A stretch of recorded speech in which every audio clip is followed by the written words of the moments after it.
Yo, what's going on, guys? I'm just gonna put out a quick video here.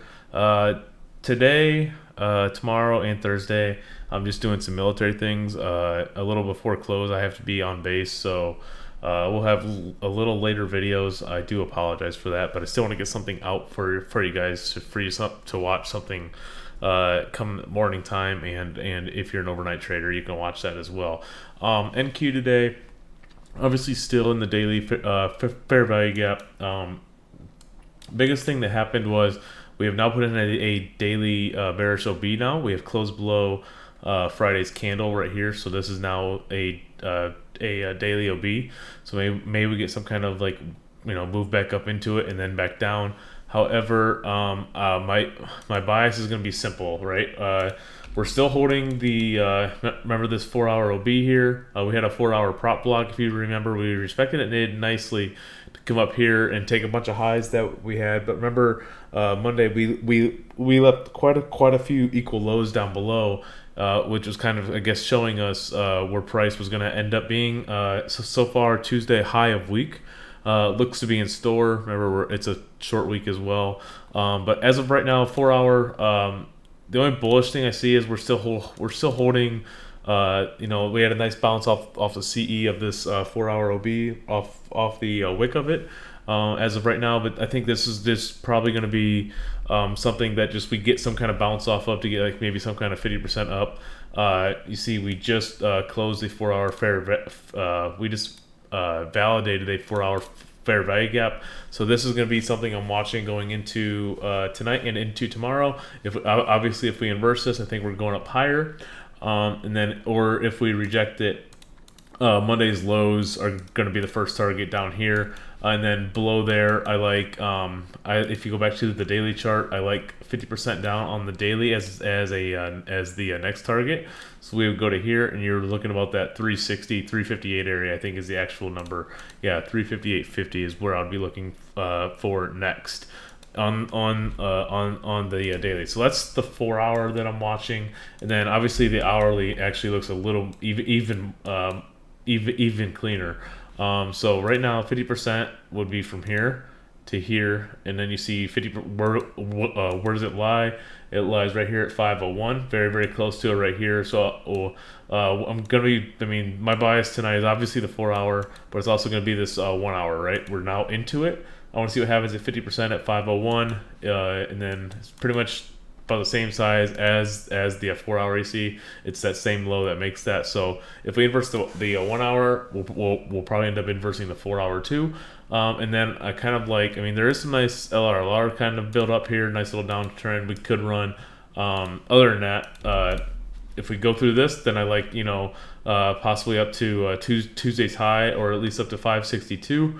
Or if we reject this, like I just showed you for the 4-hour, then Monday's low, and putting in a new low of week would be the target. So just using this hourly as my condition going into obviously the overnight session here, and into tomorrow morning. We'll see where we are come tomorrow morning, and then we'll use this as our bias.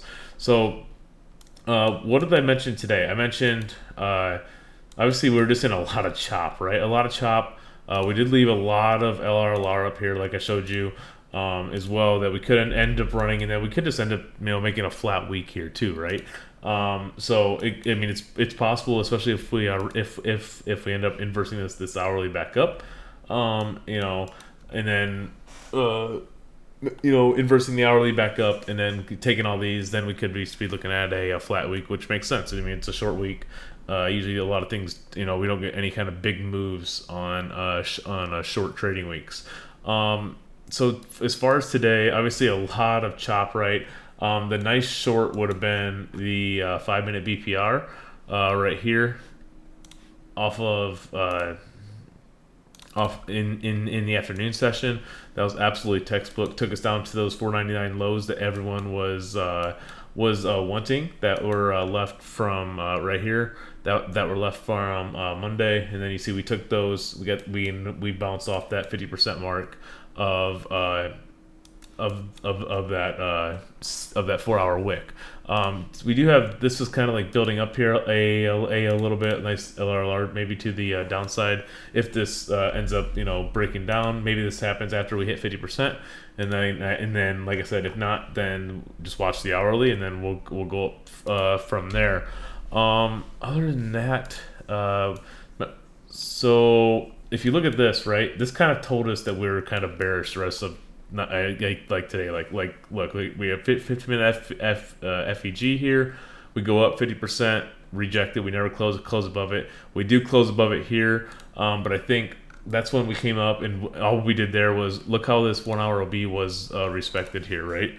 I showed you guys we were at the current time, we were respecting this bullish hourly OB right here, and we were respecting this this bearish OB, right? And I said just wait, let price show you where it wants to go. Don't trade this chop mess. And then look, you get your displacement through it, and that shows us the way. Like as soon as one of these broke, we knew we were going to get some kind of move here. So that was something else I pointed out today. And then the last thing that I posted before I had to run to base, I was watching this 15-minute. Why was I watching this 15-minute? Obviously, it sat at that's the wrong thing. It sat at 50%. We almost got tagged into it. We did leave relative equal highs up here. So if we do, like I said, start inversing the hourly up and get through this 15, I do like these equal highs up here at that 560. These relative equal highs, I should say, up here at that 563 level. But why did I like this 15? It was the only major FEG. You notice on the hourly. We really didn't get into that 15-minute because look, you had a new hourly bearish OB here, rejects right at the body open, and then we go back down. But I like the 15 because look, it was 50%. It was above 50%. We thought we were probably bearish. Look how the body's respected 50% though, and we couldn't even get an entry into that 15, and then that's where the dump occurred.